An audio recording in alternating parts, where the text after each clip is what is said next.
Welcome back, everybody. My name is Tucker, and in today's video, we're going to be talking about the Milwaukee Bucks. And this is going to be a different kind of video than you're typically going to see on them because they've been playing so well this year, but I think that they definitely need to make some moves, and I'm going to make that case in this video today. But really quickly, before we get started, if you like the NBA, then consider subscribing. I upload basically every single day. Okay, so as I said in the intro, this is kind of a different style of Milwaukee Bucks video, because right now a lot of the stuff that I see about them, whether it's in articles or on YouTube or on Twitter, is this team is playing really well. They're potentially the championship favorite, certainly the favorite to reach the finals out of the Eastern Conference, and they're a potentially historically good team, at least in the regular season. And a lot of the articles are talking about how good they are, and I am 100% in support of how good this team is right now. When you look at a lot of the advanced metric stuff, they are extremely good, whether it's point differential, whether it's defense, whether it's offensive rating, whatever it is. This team is really good. And they certainly still have some flaws. They're not very good at defending from the three-point line, which is definitely going to be a concern once we get into the postseason. And I talked about that in the past on Christmas Day when they got pummeled by the Sixers. They let them make like 21 threes, and they're near the bottom of the league in both three-point attempts allowed, three-point makes allowed, as well as three-point percentage, which is an issue. But that's not what we're here to talk about in today's video. Today, I'm going to be making the case that as good as this team is, they need to make a move this season before this trade deadline. And the reason for that is I feel like they're missing just a little something. And that little something is that Malcolm Brogdon piece, right? And they weren't able to bring him back this offseason. They could have, but financially it would have put them in a huge bind moving forward. And so they decided to move on from him, get some picks from Indiana, and try and replace him with some other pieces. And they certainly have plenty of talent on the wings, plenty of talent in the backcourt, plenty of talent in the front court, whether it's guys like Wesley Matthews or Eric Bledsoe or either Lopez brother or Asani Ilyasova, whatever it is, they have plenty of complementary pieces. But my concern here is that once we get to the postseason against a team that could have success guarding against Giannis, keeping him out of the paint, like potentially the Philadelphia 76ers with Al Horford and Joel Embiid, it's going to be tougher for them to create offense with just Giannis getting to the rim all the time. And personally, I would like to see them have one more good playmaker, on-ball playmaker guy that can still play off the ball, that can score for them in different areas rather than just Giannis driving all the time. Because when you think about their roster, you have Giannis, who's going to play in the paint a ton. He's going to drive. He's working on his three-point game. He's working on his jump shot. But for the most part, he's going to try and get to the rim, get in the paint, and then kick it out to their many shooters. That's the way that they play. Apart from that, Eric Bledsoe can be at times an effective on-ball player, but not my favorite guy to go into the postseason with.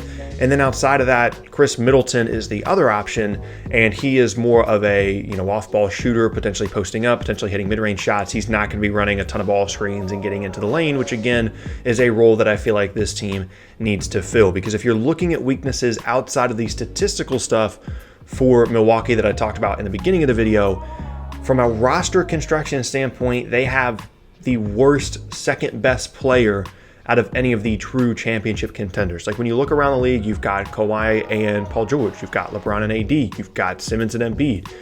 And the Bucks have Giannis, who's all the way up here, and then Chris Middleton, who I don't have anything against, but when he's your second best player and you're trying to win a championship in this current climate of NBA teams, that's a little bit of an issue. And the case that I'm making here isn't they need to go out and get someone to be a really good second best player, because I don't think that's an option, but more so that they need to make sure that they have like three guys that could be the third best player on a title winning team, and that will help them make up for the fact that they don't have as good of a second guy as those other teams. And again, ideally this would be a player that can create offense by themselves. They don't need Giannis to kick them the ball out, whether it is in-ball screens or whether it is post-ups or mid-range or whatever it is. Just create offense in different ways. It doesn't rely on Giannis. If they happen to play a team that either is really good at defending Giannis, or he's just not having a great series, or when he's off the floor, a little bit more offense.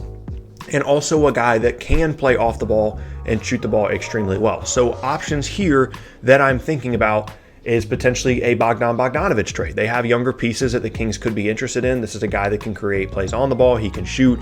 Not the greatest defender in the world, but they can hide him in a playoff series if they need to. That would be a really interesting fit for me. And then the other one that I actually tweeted out and got a ton of responses on would be bringing in someone like Danillo Gallinari. And you can make adjustments to this trade however you want to, but for example, let's just say that they sent the Nuggets Eric Bledsoe, they sent the Thunder DJ Wilson, Dante DiVincenzo, probably not DiVincenzo, maybe someone like Sterling Brown after talking to people on Twitter, because they're probably giving up too much in this, and a first-round pick, the one that they got from Indiana for Malcolm Brogdon, in exchange for Gallinari and a second-round pick from the Nuggets, who are giving up Plumlee and getting Bledsoe. And the idea here is, I don't really think that Eric Bledsoe serves that much of a purpose in this Bucks lineup, because I understand that technically by size he is their point guard, but in a lineup that features Giannis, the role of point guard is almost irrelevant, because he's going to have the ball in his hands so much and he's going to be creating so much. So at least in that starting unit, when those guys are playing together, Eric Bledsoe is not their point guard 90% of the time. It's Giannis, because he's creating the offense, he's initiating the offense. Obviously, sometimes Bledsoe will create and do some things like a point guard would, but I don't consider him necessarily the point guard of this team, at least in the starting unit. When they're split up coming off the bench, yes, he creates a little bit more on the ball, but I don't really see a need for him to be on this team. And getting someone like Danilo Gallinari checks off all the boxes I talked about earlier. He's someone that can create some plays, not necessarily in ball screens all the time, but can post up, can work in the mid-range, can drive and kick, can shoot off the ball extremely well, which again, checks off another box.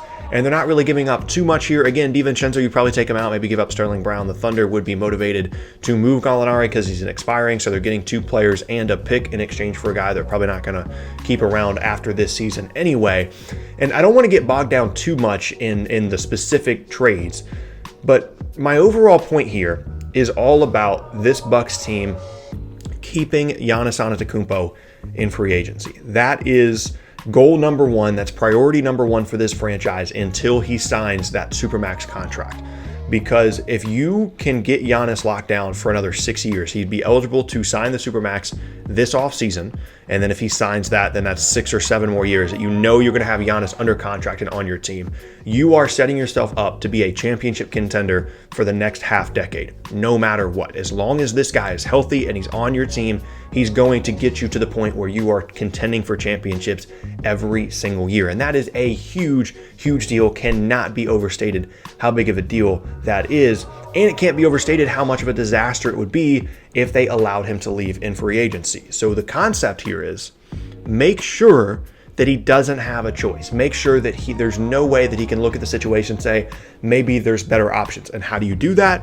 You go all in this season with a trade like this, where you're getting Bogdanovic for rotation pieces, or you're getting Gallinari for rotation pieces plus a pick to solidify this roster and make it as good as it possibly can be in the postseason and win the championship this year. If you win an NBA title this year, there's absolutely no way that Giannis Antetonkounmpo goes into this offseason just being the kind of player that he is, the kind of person that he seems to be very loyal. If you go into this offseason, you say, hey, we just won a title, we brought in Coach Bud, everything is, we brought in Coach Bud a few years ago, we've done all the right things over the last few years, we made all the right moves, things are going well, we just won the title, here's $250 million, here's $250 million over the next 5 years in a Supermax contract. Why don't you go ahead and sign it? There's no way that he looks at that situation and says, yeah, but maybe the grass is a little bit greener over here in Toronto or in Miami. There's no way that that happens. So if you win a championship this year, you are guaranteeing, in my mind, that Giannis Antetonkounmpo is going to be under contract on your team for the next 6 to 7 years, which also means that you will be a championship contender for the entirety of that contract so long as he is healthy, which necessitates, in my mind, a move like this, whether it's Gallinari, whether it's Bogdanovic. I think that that is a move that needs to be made. Again, someone else that can score, someone that can shoot off the ball. And in my mind, the Eric Bledsoe piece is what makes me more nervous about this team than anything else. Because right now in the regular season, this version of the Bucks that is winning, 80%, I don't know, quick math, whatever they are, 37-6 or whatever they are. This version is not what it's going to look like in the postseason. We know that. Everything's going to slow down a little bit. It's going to be a little bit more difficult to score. And traditionally, Eric Bledsoe is going to disappear. And you can't just assume that you're bringing this 37-6, whatever win pace that is, level team into the postseason when Eric Bledsoe is on your roster. That's just my opinion. They have other pieces. It's not just about Bledsoe. They have Middleton. They have Giannis. But when you're going to the postseason and Eric Bledsoe's on your roster, you have to understand that there's going to be a significant drop-off in your team's overall performance because of his overall performance significantly dropping off in the postseason. And this is just me. I don't want to go in to a playoff knowing that if I win the title this year, Giannis is on my team for the next 6 to 7 years. I don't want to go into that situation having to count on Eric Bledsoe, having to count on him making shots in a game 6 or a game 7 that could send me home and get Giannis thinking about potentially the grass being greener on the other side. I don't want Eric Bledsoe involved in that situation. I don't want him remotely close to that situation. That's just me personally. I would much rather have someone like Bogdan Bogdanovic, like Danillo Gallinari, like a couple of other options that I haven't even covered via trade in this video.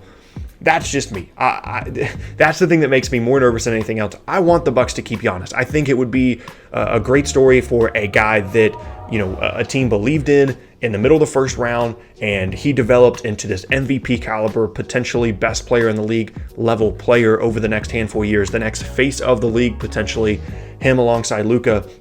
And I love the idea of those two guys staying where they were drafted for 20 years. And so I'm actively rooting for that. And I think this is the best way to do it. Make a move this year. All in might be a bit too strong of a phrase, but make a move this year that solidifies your ability to win a postseason series against any team you go up against, whether it's either the LA teams, whether it's some of the best teams in the Eastern Conference.